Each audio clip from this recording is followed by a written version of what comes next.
Hi, boys. So a lot of you have already touched on this, that some of the zombie fear comes from societal issues, like worrying about the economy, or like, Dawn of the Dead, it's the whole consumerism. My question to you is, how do you think fast zombies change this? Fast versus slow. Max Brooks. Anyways, but all of you really. Zombies are only in the movies. No. But do you think that the whole fast zombie thing changes almost what that fear comes from and what we originally scares us about zombies? And which do you find more scary? I got a chance to interview Romero once, accidentally, at a conference, which was kind of cool. And we asked him about this, and I said, what's your opinion? Why fast versus slow zombies? Why did you make them slow? And he looked at me like I was an idiot. He's like, because they're dead. So a few years ago, Simon Pegg did an interview with a British newspaper called The Guardian, and he had a line I really liked, which was, being dead shouldn't be a superpower. And I've often agreed with that, but also something I've heard Max say before that I think is really neat is that one of the things that makes zombie movies and zombies books so interesting is that there's almost no excuse for getting got by a zombie, right? It's slow, it's dumb, it can't read, it can't use tools, but you're so screwed up and you will make such poor choices that these things that there's no excuse to get eaten by are still going to eat you because you suck that much. Yeah. For that reason, I like slow zombies. He said it exactly. I mean, you can eat a sandwich while you're running away from a zombie. So it's all about how we mess up. To me, that's what makes the slow-moving zombies way scarier. It's about the people. Yeah. Like, they don't win, we lose. Right. Yeah. There's also this sort of anticipation thing, right? Like, just pull out another quote. Alfred Hitchcock said, "There's no fear in the bang, only in the gun." So holding the gun, that's the fear, the anticipation of the gun. Once the gun goes off, it's like, the gun went off. So that's the notion of the slow zombie, right? You might get away now, but sometimes you got to sleep, and they're coming at you forever, and it's like, they're constantly marching towards your front door. A fast zombie, you'll be dead before you know it. Yeah, right. Somebody once asked me, like, would you write a zombie survival guide for fast zombies? I'm like, yeah, it'd be a pamphlet. It would call Kiss Your Ass Goodbye.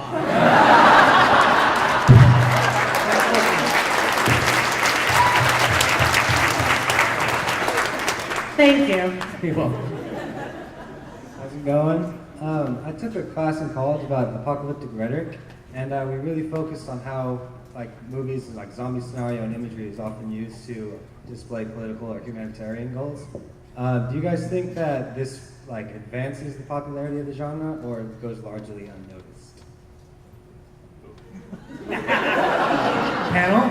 I'd say this goes largely unnoticed. If we look at maybe among zombie fans, we'll say 10 years ago, 20 years ago, when there were small groups of them, people were really looking at social commentary in Romero's films and some of the others. But now we're talking about bigger numbers. In the U.S. alone, over 15 million people caught the Walking Dead season finale. So I mean, we're talking about, it's not just zombie fans. It's 5-year-olds sitting with their families, it's your grandmother, it's your grandfather, and they may not be paying attention to that. They may be looking for the zombie killer, they may be looking for Daryl and his crossbow, because everybody has their I understand something. One lady in particular. Yeah, I'd say it goes largely unnoticed now, but maybe the more hardcore fans are the ones who are looking for it. You mentioned social commentary. It makes me think, when my first book came out a few years ago, I had a friend who was in the Peace Corps in Rwanda.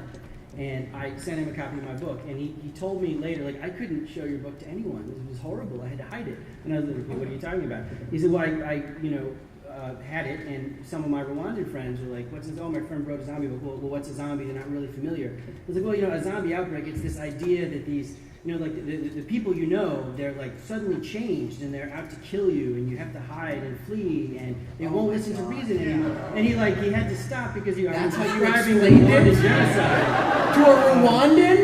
Yeah. Right. Yeah, it's like your neighbor's trying to kill you. Yeah. It's a comedy. Yeah. I take it that blurb did not make it on the jacket. No. Thanks, guys. But the thing that interested me is I think sometimes that an interest in horrible things like zombie outbreaks can make people think about or credit that sometimes things like this can happen, and expanding your mind to be able to react appropriately when they do ahead of time might be a good thing. So started reading more. I actually started Zombie Ohio the other day, and I started noticing that I had seen a lot more of the smart zombies, where they can actually do things. And some of them, they're even giving them a more human. They've only changed state. Why are we seeing these? Is this another aspect of scarier things, or is this just, hey, we want to write something a little bit different? No, that's been with us a while. Romero did it in Day of the Dead, where Bub started to learn. Yeah. I mean, he used to salute and he could work guns. So I mean, zombies learning has been with us for some time. George calls it remembered behavior, so it's not so much. So in the non-Romero things, they actually do take on new information, and in actually in Survival of the Dead, they learn actually to eat it. And Land of the Dead. And Land of the Dead too, right? Most of the time, it's sort of they return. Remember in Dawn of the Dead, why are they back at the mall? Well, this place mattered to them; it had some importance. So they go back to things that were once familiar at a very, very rudimentary level. If you want, though, to advance your storyline, you're going to have to go further than that, and that's what happened in movies like Warm Bodies, for example, where they're fall in love and listen to vinyl records. I call them ZWPs, the zombies with personalities, because they, you see them like with Fido, which I love Fido, and really the end of Shaun of the Dead, you sort of see that a little bit. I think part of it is it's the evolution of the genre, and it's also kind of fun to play with, It's like, if you can take that fear and make a good scary movie and do that over here, well, okay, the next step is maybe to turn that on its head a little bit and play a little bit more with it. But so I think that you will continue to see more of the zombies with personalities. But yeah, certainly Bub, and then Big Daddy is Land of the Dead, right? Yeah, Big Daddy. he's and with the gas. Hell, Tarman, really, like Yeah. like the whole brains, like. There's like in Return of the Living Dead, there's the guy that gets on the CB, the zombie that gets on the CB and says, "Send more cops." Right, send more cops, yes. Who I love. Yeah, He actually said send more paramedics. No, he said both. Said both. It was a separate guy that says cop places, right? Someone's gonna Google it out there. Yeah. Well, in the original I Night of love Living, that movie. in Night of the Living Dead, in the opening scene of Night of the Living Dead, we have the cemetery zombie who's essentially running more or less, right? So he's moving pretty fast. And uses a tool. At some point, Picks and he up a picks up, rock and he knows what a car door handle is. Yeah. And he picks up a rock and tries to breaks a car window. So And fear of fire implies self-preservation. Yeah, there you fear go. of fire, it means Well, you can yeah. recognize a threat. But I want to say that I think adding that extra level in also in some ways, either depending on the way you want to go, you can go the Shaun of the Dead and make it more heartwarming, or you can go the other direction and make it more scary by bringing it a little bit closer back to who we are. Right? Again, it goes back to sort of the one bad day idea, right? I mean, obviously, there's tons of movies, horror movies about mental illness plus, right? Like what happens when somebody snaps and loses it. And so when you bring that slightly more towards who we are, I think that humanizes it and then makes it even more scary. For me, I don't go in for the smart zombies, because for me, the smarter a zombie gets, the more human they get. And what is essentially terrifying to me about zombies is that they're inhuman. You cannot connect. And then when you start to make them human, I'm not into it. It's like when the Borg started to talk, like when we had like the Borg Queen and they started to become sort of human. I was like, oh, like that didn't scare me as much as the first Borgs when they were just drones. I was like, oh my God, you got to kill them or they're going to kill you. That's terrifying. No middle ground. You can't talk to them. You can't negotiate. If you're French, you can't surrender. There's nothing. Ouch.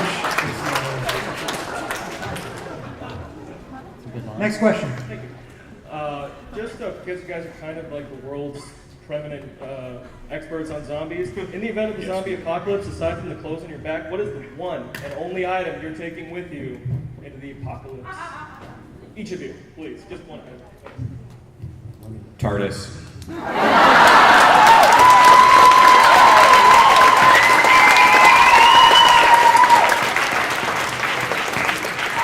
And I'm not just playing to the bass.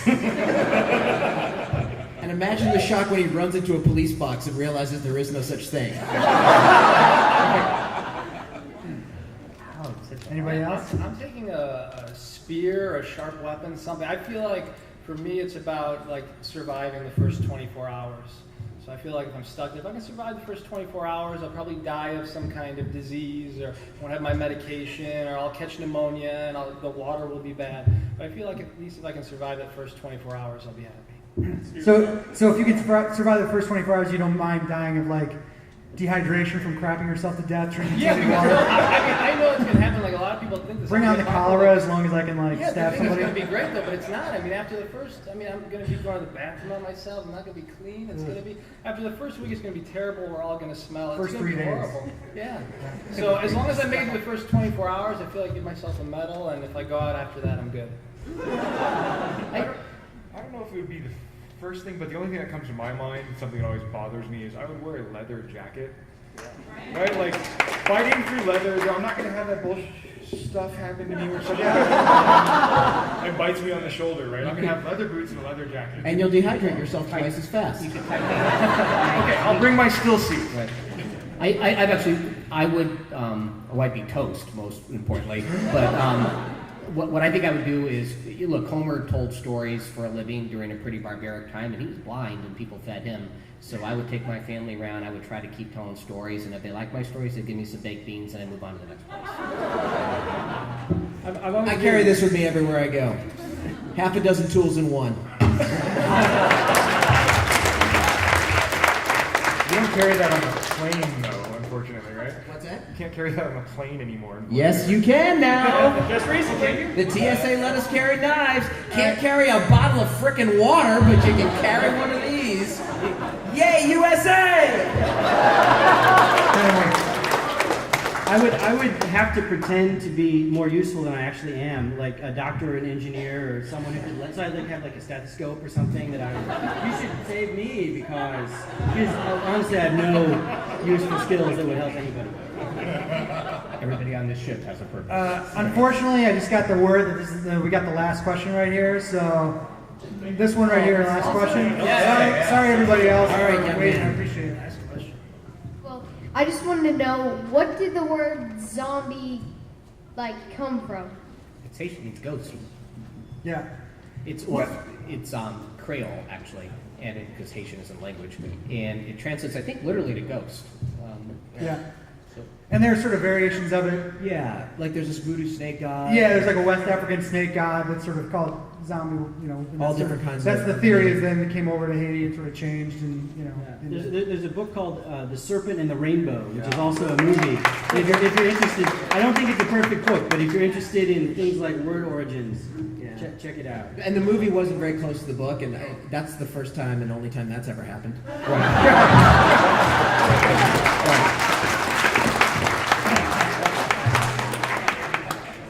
That's a good question.